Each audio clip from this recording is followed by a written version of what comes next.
Hello everyone, and welcome to another episode of 2CP, where I give my two copper pieces on all things D&D. Today we're going to do something a little bit different, and instead of talking about a D&D concept, I wanted to present how I myself build a town. And I think it's a really easy process, and you could really be as detailed as you want, or you could just keep it simple. For the purpose of this video, I wanted to keep it simple and try to show you my thought processes through this, through working on the campaign. So, for starters, first thing I want to say is a lot about building a town that I personally struggle with is just coming up with names, coming up with maps, trying to come up with names for NPCs or culture. Personally, I like to break it down into the following categories. So we have a town called Whitewater. This is for a smaller town, so we're gonna say population less than 1,000. And I hope that you can see this.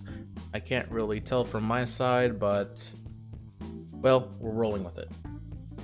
I like to break it down into smaller categories. The first one is location, how it is relative to the other towns and villages and cities in the world, land formations.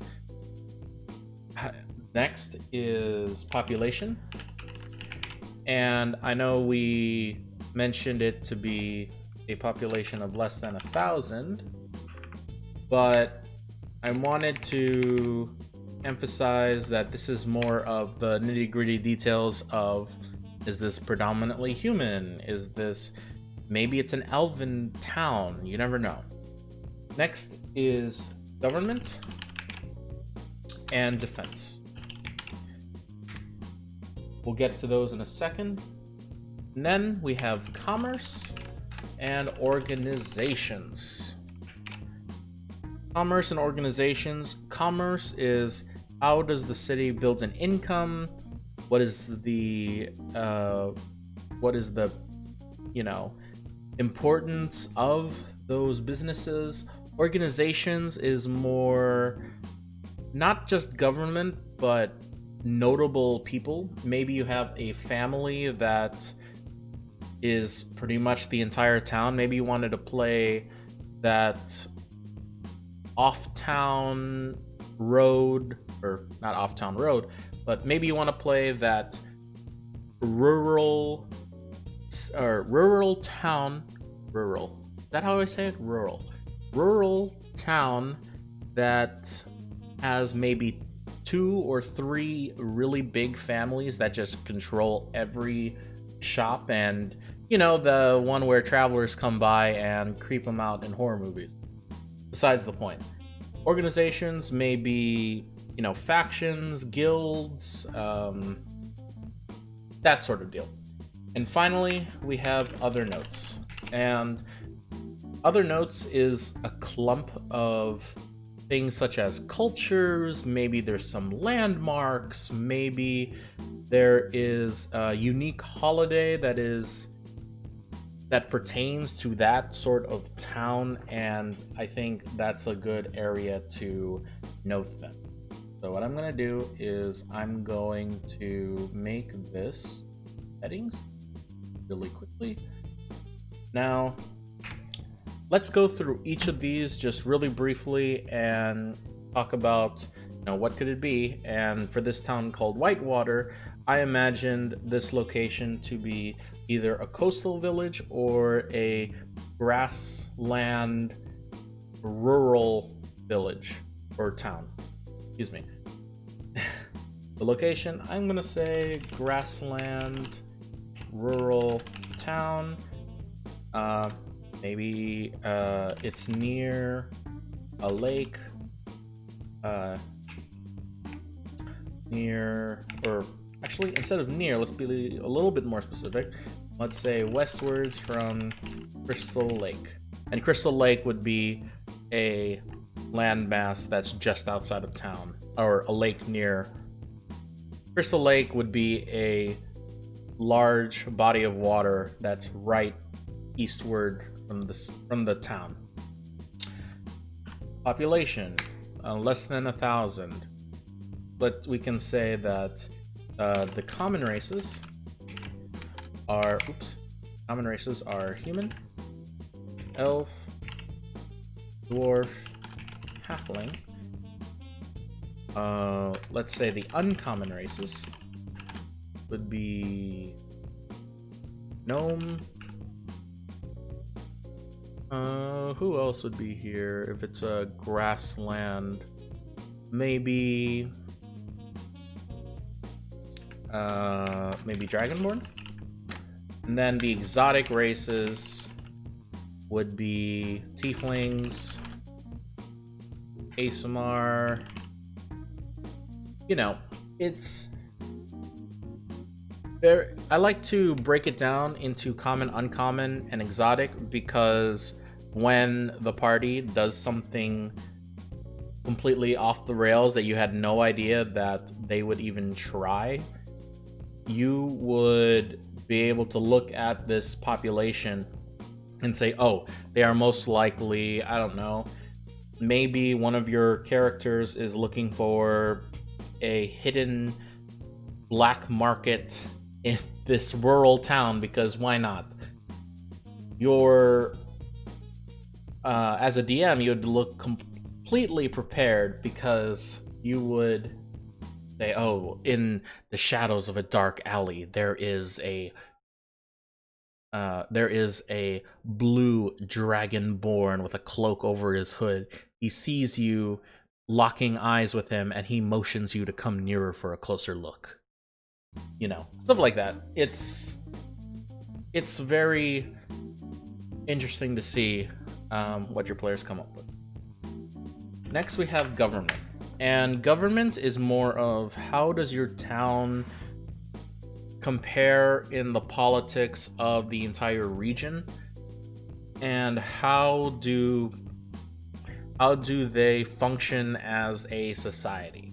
Maybe there is no government and, you know, it's a lawless land like the Wild West. Maybe you have a baron who controls a keep nearby and your town here will pay taxes on occasion. Or, you know, maybe that it's a man-made town and there are not formal government leaders. However, there is a strong tribunal camaraderie between all of the citizens in this town. So for government, let's see, it's a rural town, so probably not heavy into government. We'll say that this town is paying taxes and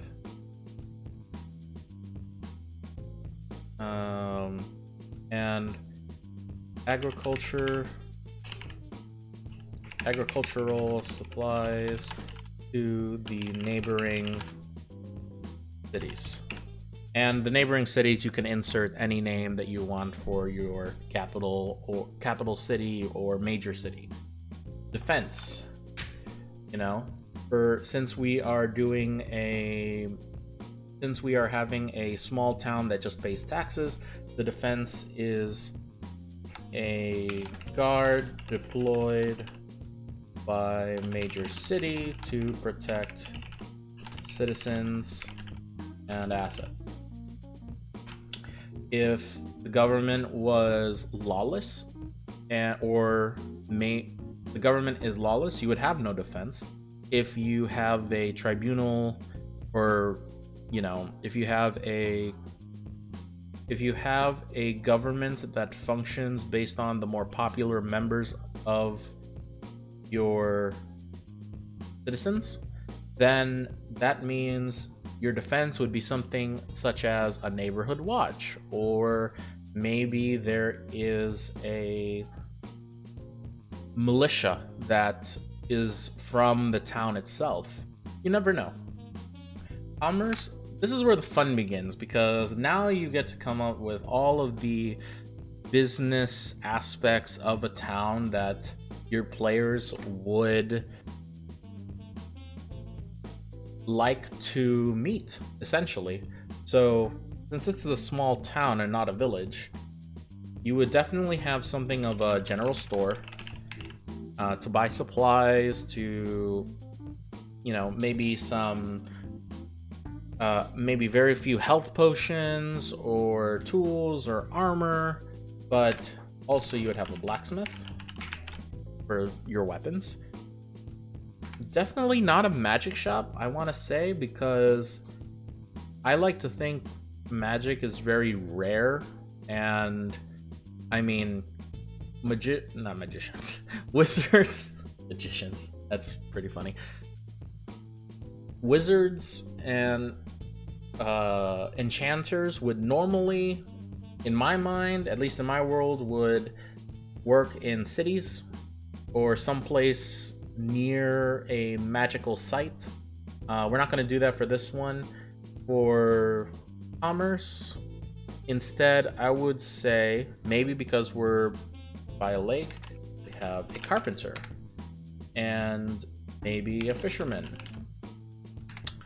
Maybe we have a mill of some sorts for agriculture. Maybe there is a tavern, a small tavern, or an inn. You know, these businesses will pretty much determine the foundation of your town, and then from there you can build a map. At least that's what I like to do. When you have these stores, like I said before, the hardest thing is just really coming up with names and the items that you want. You know, something catchy, easy to understand. Some of these places your characters will probably never go to, like a carpenter. I don't know why my players would ever go to a carpenter, but you know, maybe it'll work something out for you. So keep those in mind. And whenever I come up with these subcategories for commerce, what I like to do is make it another heading, and then from there I can come up with name, owner, and then notes. And in my notes I would explicitly show what kind of items would I have, because that way I can go into either D&D Beyond or my note cards if I'm playing in person, and I can just straight up give them the item. I don't have to keep track of what item I give just because. And you know, it's a lot easier than just doing things on the fly, at least in my mind. So for organizations, when it comes to rural organization, maybe there is a farm family or a farming union, a union. Can't speak today, guys. I'm so sorry. Maybe there's a union of farmers that are trying to help each other for the upcoming seasons, because in the fall and the winter, that's when, you know, it's hard to live in a rural town in this age without other people helping you. Maybe there is hunters who go into the forest and get pelts, get food for the town.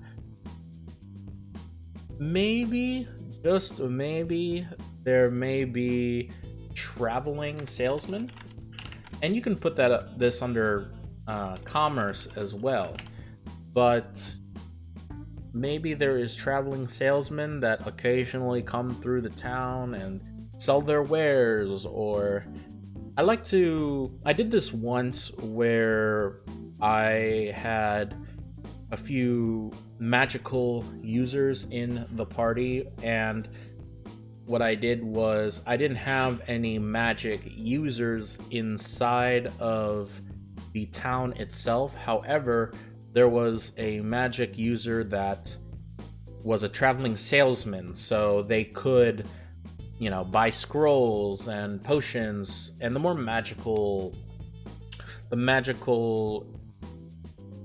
stuff that they would need, but not in this town.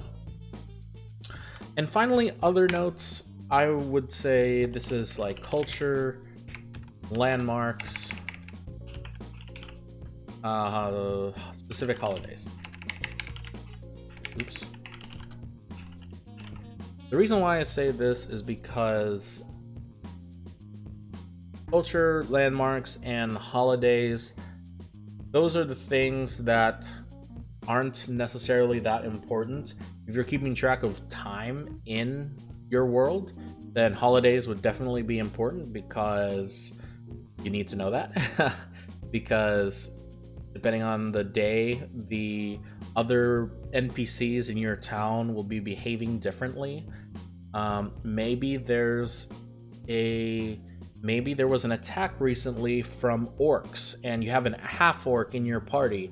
So as soon as they get into town, all the people don't want to talk to this half orc adventurer because they're afraid that they are going to kill them. These things are very important to note for your players, because it keeps you more organized and you don't forget about it. So anyways, that's it for building a town. I know we went through this rather quickly, but I'd like to know what you think of this organizational process. I hope this helped somewhat. I'm a very big prep DM, so I don't know how other people do it, and I think that by doing this helps me a lot personally. So let me know what you think. Question of the day down in the comments down below. So how do you organize your notes, and how do you write notes? And maybe I'll respond to a few of them in an upcoming video. So let me know in the comments. Don't forget to like the video if you enjoyed it, and I will see you in the next episode. Bye, guys.